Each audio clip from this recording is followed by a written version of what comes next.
Okay, I'm going to go ahead and hook this up right here. You see it's going now, it's spinning the alternator.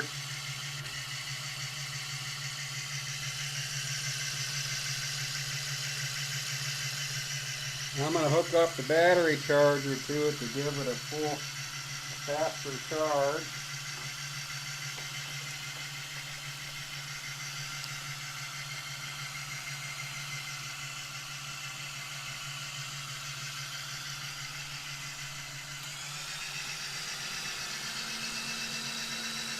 Okay, now we've hooked up the battery to put some current to it, so I guess the challenge is going to be to try to put some cogwheels on here, or design some cogwheel configuration to get the RPMs to speed up even faster yet.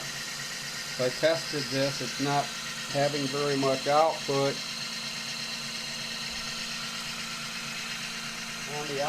on the back of the alternator.